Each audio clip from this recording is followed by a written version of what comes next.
folks. Welcome to another episode of Film Study. This is Ken McCusick, and it's time for this week's Friday Morning GM with co-host Voss Larikos. Voss, how you doing? I'm doing all right, Ken. Very much looking forward to the Ravens commencing their season. And we're at the post-bye. Hopefully we see some adjustments, some improvements, and seems by many measures that the bye could not have come at a better time. Yeah, I thought good time for a lot of reasons. I thought good time for me personally just to have a week off from a couple of bad losses, close losses. I don't know if they were really bad losses to the Eagles and the Steelers. And happy to just take a week off from some writing, still a heavy podcasting schedule. We got Lamar's 100th game coming up. One of the biggest point spread of the year, it appears to be. But let's talk about Lamar first. Yeah, I just want to give a quick hat tip to Lamar. Broke onto the scene midway through the 2018 season and has elevated the Ravens back to Super Bowl contender status pretty much his entire time starting. And if you remember where the Ravens were when he was inserted into the lineup, they were coming off 3 straight years without making the playoffs, and they were not in position to make the playoffs at that time. 31st ranked rushing offense in the league, finished with the first. I think there's a case to be made as he enters his 100th game that he is the most impactful player, individual player in team history. Yeah, I don't think that's too far off right now. Now, some of the players who have more than twice as many games played, like Suggs or Lewis, may feel differently about that right now. But Lamar Jackson, since the first day he stepped on the field, has been the most impactful player in terms of how he affects the performance of other players. Yep. And you can make the argument it's all 22, not just all 11 on offense. Yeah, for sure. The way he controls the ball on offense certainly helps with defense. He's been a revelation, and so happy to have him on our squad, on our team. And Ozzie Newsome's last first-round pick, quite the legacy he is writing. Yeah, incredible last draft for Ozzie there. We also come into a game where the Ravens are a 16-point favorite last I checked. That seems to be going up every little piece of new news. We'll get into the injury report a little bit, but Tommy DeVito going to start for the Giants as of now. If he doesn't get hurt, then I don't know who it'd be. But the Ravens have been favored by 11 or more points on 31 different occasions in their history. And that's, they did lose a game once where they were favored by 10.5 to Jacksonville in 2011. But at 11 or more, they've Monday never night. lost. Was that the Monday nighter? Ugh. Horrible. 12-7 is an awful game. We went down there for it. It was just terrible. It's one of the few really bad Harbaugh decisions was the onside kick in that game at the end. Just, awful. But anyway, 31-0 when favored by 11 plus, 25-0 under Harbaugh. I want to give you some math here because you said, well, big deal. They're favored by 11 plus points. They should win all those games. Well, no, they shouldn't win all those games. They probably had an average of somewhere between an 85 and 90% chance to win those games. If you assume it was 90% to win each of those games, it's about a 7.2% chance to go 25 of 25. If you assume it was 85%, it drops it to 1.7% that they get through and win 25 out of 25. It's a testament to Harbaugh, not much unlike, but not quite as good, but not unlike his record on Monday Night Football of 21-3. Very, outstanding in both cases, getting his teams. I mean, it's often been something that's been cited, and the Ravens certainly have 2 losses that fall in this category this year, that they've lost to some bad teams and played down to them. It's not typically been the Ravens' way. The Ravens' way in the Harbaugh era has been to knock the living teeth out of these teams who are distinctly below the Ravens. They've had occasional exceptions to it, and we just noted several on this show, but primarily they have gotten the job done regularly in those situations.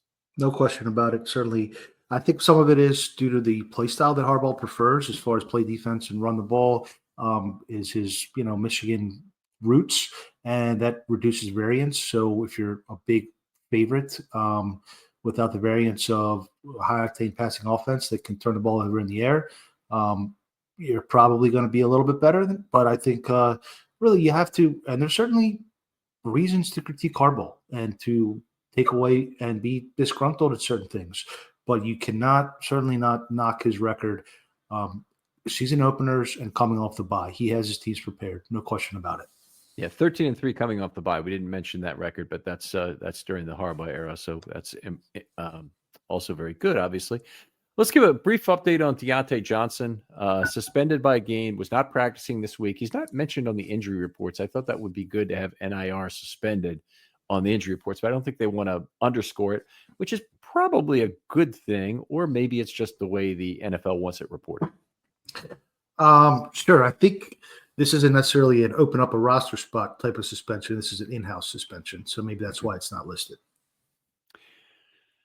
Could be. So we've heard a lot from the players, and we've heard not too much from the coaches this week about what's happening. The players seem to be willing to forgive the wide receiver room. The players who were at the podium this week were positive. I believe both Flowers and Bateman might have answered questions this week. They seem to be amenable to him coming back, and are happy to welcome him back. Harbaugh was more non-committal about it. I don't know that he's communicated to Johnson what he wants from him. Like, do you need to apologize to the team? Do you need to ask me to apologize to the team? Do you need to come in, apologize, and then I'll tell you what I want you to do with the team? We haven't really seen this. This is really a case where Johnson's agent should be involved and tell him, look, your first step, if you want this to work out, if you don't want to be, this to be your third strike, go to Harbaugh Monday morning, first time you're allowed back in the building, and say, hey, John, I want this to be water under the bridge. What do you need me to do? What would you like for me to do with regard to try to make this right? From a managerial perspective, I certainly understand and support Harbaugh taking a hard line in this situation where a player just refuses to enter the game. There's it's just not it's not acceptable, unacceptable. So I certainly support that from Harbaugh. To the larger point, there's been some rumors, musings that Harbaugh's lost the locker room, and there's based off of the Hard Knocks clips. One thing I'd like to mention is the players were, I believe that the clip they showed on the Hard Knocks was as they were the last meeting before the bye. The players are about to go on the bye week. So I don't necessarily expect many players to be super engaged at that point. They probably have their minds on what they're going to do with their week away from the sport. So Johnson, the player didn't go in the game. I don't know how you can blame Harbaugh for suspending him there. I think he did the right thing. If Harbaugh had been able to motivate him to want to go into the game, maybe that's a different question, but that's just too much psychology for me to observe from the couch. It is, and it would be a lot to make Harbaugh responsible for 53 such relationships during the game in real time, which this seemed to happen in real time. This happened. It's like saying that I don't even know who was his coach at the time, but when Brown left the sideline, ripped off his jersey, and went skins into the clubhouse. Arians, I think. Arians, that was Arians, okay. At Tampa. I think so. Yeah. So, I don't know how you can control that kind of behavior. And obviously this has happened before. I have heard other instances where this has happened in a game, and how they deal with that. And when I say that in a game, usually it'll take the guise of somebody leaving for the clubhouse early, perhaps under the guise of an injury. And they expect that player to be back and available to take snaps at the end of a game, and he's not. And things like that can happen. They have happened in the past. But the organization is as good as they can be at not throwing the player under the bus when they don't deserve to be thrown under the bus, or when it's not necessary to throw them under the bus. In this case, I think it was 100% necessary to let the entire public know that he refused to go in the game. I think it's absolutely the correct thing to do to basically reduce Deontay Johnson's future earnings in this league for his behavior. Yeah, and it came from the general manager at DeCosta's mouth, or his statement, I should say, not from John Harbaugh, which was probably a smart move as a way to sort of, the different levers or the different tiers and the silos, as you like to call them. I thought that was smart of the team. To me, I mean, this is team first is what's been our motto, or my motto, at least throughout this questionnaire and these series and these questions. And one of the most egregious acts against the team that I can recall, to be honest. All right. Now, injury report is night and day between the Giants and Ravens. Take us through that. Yeah, so pretty short and sweet. Did not practice on Thursday, according to Jeff Zarebek, Adisa Isaac, and Sanusi Kane, both with hamstrings. Perhaps even a greater point, and we got to knock on wood before I say this, but the most consequential players on injury reserve entering the final stretch of the season are the third tight end, Charlie Kolar, the second and third slot corner, Arthur Millette, the fifth outside linebacker, Malik Ham, and the sixth or maybe seventh wide receiver, Deontay Hardy. To have everyone else at your disposal at this point of the season is basically unheard of. Yeah, it's absolutely fantastic. I've never seen an injury report this clean at the end of the year. And some of the big questions: Rashad Bateman, Kyle Van Noy. You go to Travis Jones. Also, we're not all well for that Eagles game. They played to some degree. Actually, Van Noy sat it out, but Rashad Bateman played a little bit, and Travis Jones played, but he played kind of not up to full speed here. Jones isn't even on the injury report anymore. Rashad Bateman and Van Noy are both on as full for Wednesday and Thursday. Don't see any reason why they wouldn't be back. And then you got the hope of a couple activations. Yes, certainly. So Michael Pierce perhaps could have played against the Eagles if he pushed it. The Ravens were prudent to hold him out. I certainly expect him to be back this week against the Giants, to be activated to the roster. And TJ Tampa now, with a few full practices under his belt, it's been a long time coming this season, but they have another open roster spot. So I think those two players to be activated is probably the way this 53 is going to shape up in Thursday, Friday, Saturday this week. Mm-hmm. Yeah. So Saturday, we should get the transactions that will tell us who they raised up from the practice squad, but also who they activated. And I would expect Pierce will be active this week. It sounded like he already had a full in the week prior to the bye. So I think, bye week and then 2 full practices and looking forward to a third tomorrow. I would think he'll be active. I'm not 100% sure about Tampa, but if certainly if they have the need, they may as well activate him for tomorrow. They're not paying anything to add him to the roster. He's already making his salary on IR currently. So at least from that perspective, they don't pay anything additional to put him back on. Yep, good point. And, a player that could contribute on special teams hypothetically and also bring some value as a depth piece in the secondary that would benefit from gaining some game experience this season. Maybe this is a game with double-digit spread where you could showcase or at least gain some experience and cut his teeth a little bit. A lot of the younger players, if the game goes as expected, second half of the fourth quarter would be a good proving ground for them. Yeah, they really need to try and do that this week to get some of those other players in the game. And it's not just for their sake; it's for the sake of the 3 games in 11 days.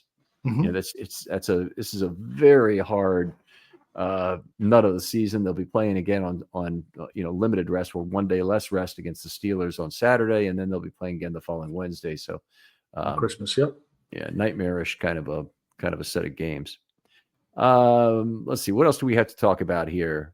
I guess we'll move on to the mailbag at this point and talk about some things here. Am I missing anything, Voss? No, the only thing I would just mention, keep a look for a potential Desmond King call up. I think if he is going to be called up, I think that post bye he's been in the organization, I should say, for several weeks now, and maybe he could earn an audition as well. Yeah, that'd be great. Certainly they might want him for special teams. Adisa Isaac is out for this game. David Ajabo no doubt will be active as an outside linebacker, which means the Ravens are really going to want another special teams player, and a player like King would make a lot of sense as an activation this week. So we'll see how that works out. I did want to mention that the Giants injury contrast, which we did not do. It is a sharp contrast. The Giants have. Okay, let me make sure I have. Spark something uncommon this holiday season with just the right gift from Uncommon Goods. If you haven't finished your holiday shopping yet, don't panic. We've got a secret source for incredible original gifts, and that's Uncommon Goods. They've got unique, hand-picked gifts for everyone on your list, all in one spot. Gifts that spark joy, wonder, delight, and that it's exactly what I wanted feeling. Somehow, they know the exact perfect gift for every single person you know, whether it's a football fan or a book lover. They've got unique gifts. Myself, I got some drinking glasses that have the blueprint of Camden Yards on it, as well as some nice ceramic ice cream bowls that are the shape of the Baltimore Orioles helmet, just like the plastic ones you get from the stadium, but I keep them in my cabinet, specifically for ice cream after those Oriole wins. So when you shop at Uncommon Goods, you're also supporting small artists and independent businesses. Many of their things are handcrafted, made in small batches. So go ahead and shop now before they sell out this holiday season. To get your 15% off your next gift, go to uncommongoods.com/ravens. That's uncommongoods.com/ravens for 15% off. Don't miss out on this limited time offer. Uncommon Goods, because we're all out of the ordinary.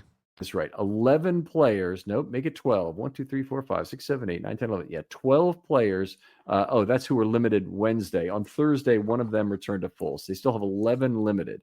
That includes 6 offensive linemen. One of those is DNP, actually, John Runyon, who I don't believe is going to play this week. But their entire offensive line is banged up to some degree. And it's not small things. It's neck, fibula, hip, ankle, knee, and quad. So that's a bad set of injuries there. They've had a rough go of it. Their best player on the team, Dexter Lawrence, is unavailable. Mm-hmm. Looking at their injury report, cluster injuries on the offensive line and the defensive line and the cornerback room. That is not a good combination heading into a matchup with a fresh and rested Baltimore Ravens team that's looking to extract some revenge on the NFC East after the Eagles game. I felt kind of sorry for Bobby Skinner, who did the Giants Know Your Foe episode that just posted today. But he basically said he didn't know who was going to be playing in the secondary. Mm-hmm. They're just in that kind of shape. They also have, besides the limiteds, they also have a 5-2 lead in DNPs over the Ravens for this, including Drew Lock, John Runyon, so your starting quarterback, and Bobby Okereke and Drew Phillips and another defensive lineman there, Nunez Roches. Yeah, so, and they just put another DB on IR, I believe, on Wednesday. So they're hurting. Ooh. They're hurting for sure. Yeah. All right. Well, let's get into some mailbag questions here this week because we had some more good ones as always. And thank you guys. As always, hit us up with mailbag questions and we'll get to them. We got another one from Alec here, I see. So we got a new one that came in here. But let's start with Lyman's Backpack, who says, I would like to officially kick off the campaign to not vote for Ronnie Stanley for Pro Bowl, as if he makes the Pro Bowl, I think he's saying, it costs the Ravens like $7 million in cap next year, I think. I don't know if that's true, by the way. I like Ronnie, and he may deserve it, but I like the Ravens more. I agree. I like the Ravens more too. Okay, I think we actually discussed this last season during Friday Morning GM. How the fans have a little bit of incentive to not vote for their favorite players due to the incentives that the players can earn that then impact the future salary cap. So team first, I agree. All right. I'll just take it as a statement there. I understand where you're coming from anyway. And let's move on. Kid Rock 20. Can we give Travis Jones a week off to heal against the Giants? If we can't beat the Giants, who have 19 players on their injury report without Jones, this season is toast anyway. Here's what I don't like about that, Kid Rock, and I'll just start it off, and then I want to hear your thoughts too, sure. to Voss. But your language seems to imply that this is the easiest game. All the Ravens need to do is show up, and they'll beat the Giants. That's exactly how trap games occur. Right. And I know John Harbaugh will not allow this to happen because he's been very good in these particular situations when the Ravens are a big favorite. But I wouldn't want to try and get through this game without Jones unless I really thought he would benefit from that additional time. And since he's been at full practice, I don't think that we're at that point anymore. But I could be wrong. No, you hit the point perfectly. If he was limited or we weren't coming off the bye, I think we talked about this before the Eagles game as far as rest some players and see if they could benefit from a 2-week hiatus. But Jones apparently is maybe a week off his feet. Who knows if he was in the Caribbean with his feet on a lounge chair or where he was, but it seems like he's doing better. So I would recommend maybe you limit his snaps a little bit if you can, when you can. But really, that would go for most of the players if this game gets out of hand like we hope it does. Yeah, and by the way, you can't limit the snaps for everybody. So particularly in the defensive line, it's already a rotational position. You don't have a young backup anywhere. Do you give Broderick Washington a few more snaps? Do you give Brent Urban a few more snaps? Sure, but those are veteran players. They're not real super young guys or anything. So the truth of the matter is you really can't get away from playing a substantial number of snaps on the defensive line, and that probably also goes for the offensive line. They can make some rotational changes because they'll have 8 guys. This would be an opportunity to get some other players on the field, but yeah. Mm-hmm. Mm-hmm.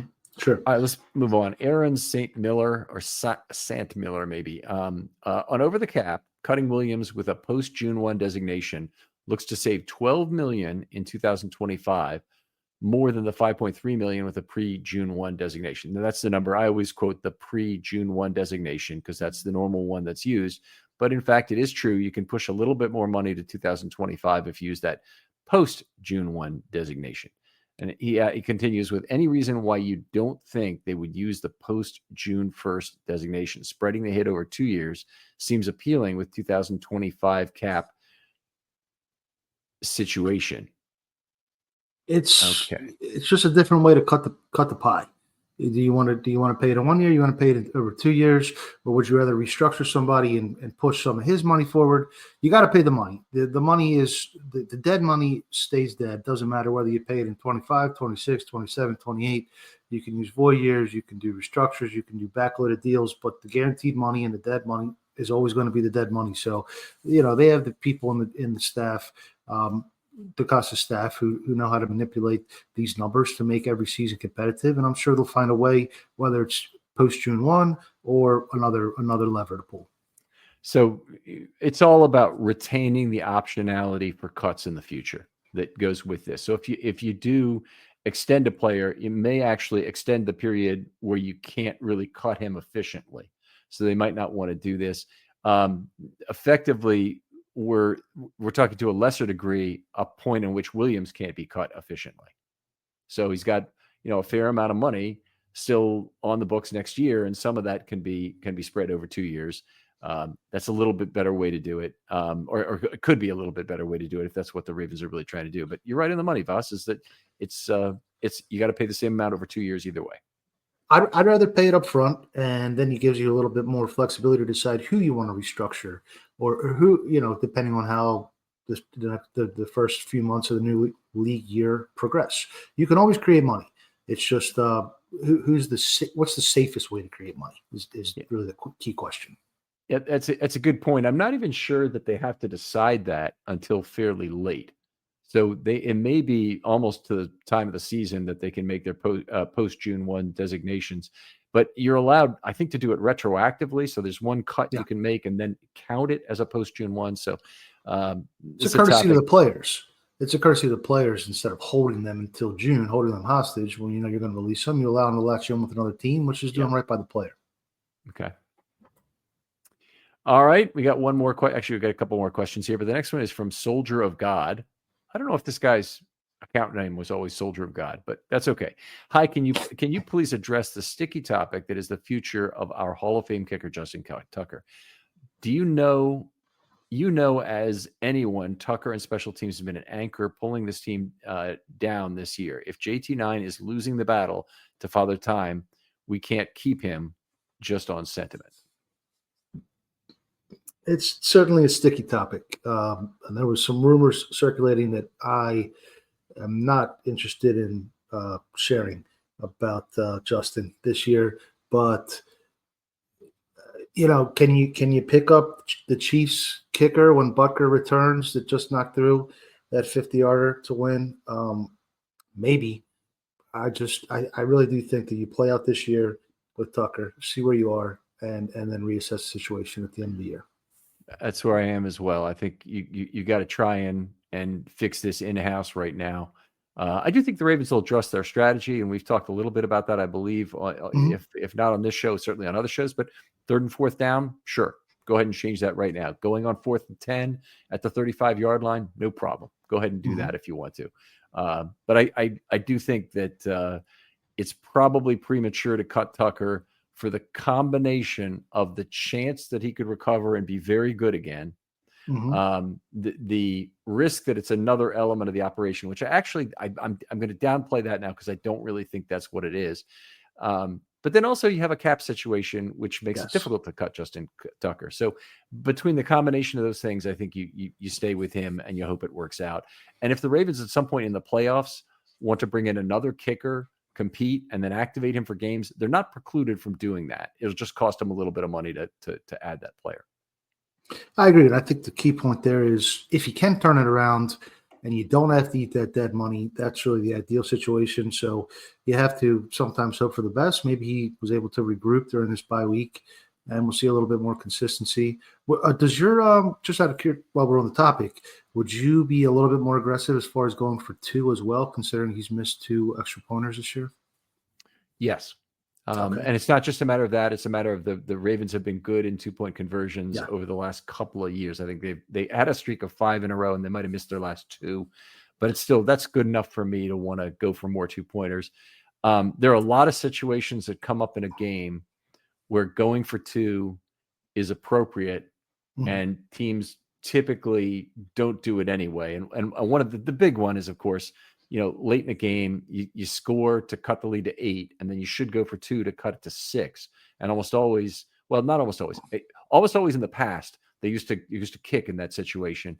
And now recently, the math has become more widely understood. And so coaches think they're taking less of a risk, and they call it the new math of football. It's been around since the 1980s, folks. And maybe before then, people, actually, it's been around since the 90s in pro football because that's when the 2-point conversion came in. But Mhm. it's not a new thing, and it's something that I hope they do more. And there's another a different cousin of that is when you're down 11, you can try and cut it to 9. Same way as you're trying to cut to 6, and you can also try and go up by 9 late in the game. So there are a handful of situations across the break-even chart where mathematicians would say be more aggressive, and I think the Ravens are well positioned to do so because I think they have a good 2-point conversion team. Yeah, those key numbers are key as they call them, and yeah, it depends on the play call. I like Lamar RPO to the right side, not to the Yep. left, but right to the right. That's pretty dang tough to stop when you have Henry and the tight ends and everybody else there. Yep. You got a big choice there. You're usually forcing one player into that allows Mhm. somebody, Nick Boyle that used to be, or somebody like that to be open right behind him, whether it's Yep. Kohler now or Andrews or whoever. All right. We got a question from Voss here. Sorry, not from Voss, from Alec. And I'm going to have to put this off till next week because he sent us an article about the evolution of quarterback contracts that I'm going to have to read before we give it the time it deserves. But Voss, always a pleasure doing this show with you. Tell folks where they can talk to you online if they have a football question. Sure, Ken, my pleasure as well. Always look forward to this every week. I am at Vasilis Fiamata, VASILISFIAMATA on Twitter X, and always enjoy a good Ravens, particularly strategic and roster strategy conversation. So tag me in. All right, very cool. Other folks out there, please take a look at other film study content that's out there this week. A lot to do, but one thing we're kind of proud of and didn't get a chance to talk with Voss about, would have been nice to have him as a third or maybe even add more people to this, was a draft, a supplemental draft of Ravens to add to this current roster, fill some holes. And the rules were that you can't take anyone who played for you could take only players who played for the Ravens, but no one who had more than one Pro Bowl, because obviously everybody would love to have Jonathan Ogden on this team and, Right. Ed Reed and whatnot. Ed Reed probably even more than anybody else. But it's actually a really interesting thing when you reduce the level of the player that you can draft. And I'm thinking next year like prior to the season, it would be fun to have a 4 to 6 people involved in a draft of all Ravens past players, to how you would supplement the current roster talent. I think that'd be fun to do. Yeah, cool show. I caught probably at least half of that on my way into the restaurant this morning with Slava, and yeah, cool idea for sure. Count me in next year, whatever you want to do. All right, we'll do that. We have a lot of volunteers for that, so that's good. For Vassal Ricos, this is Ken McKusick saying goodbye. We'll talk to you next week on Friday Morning GM.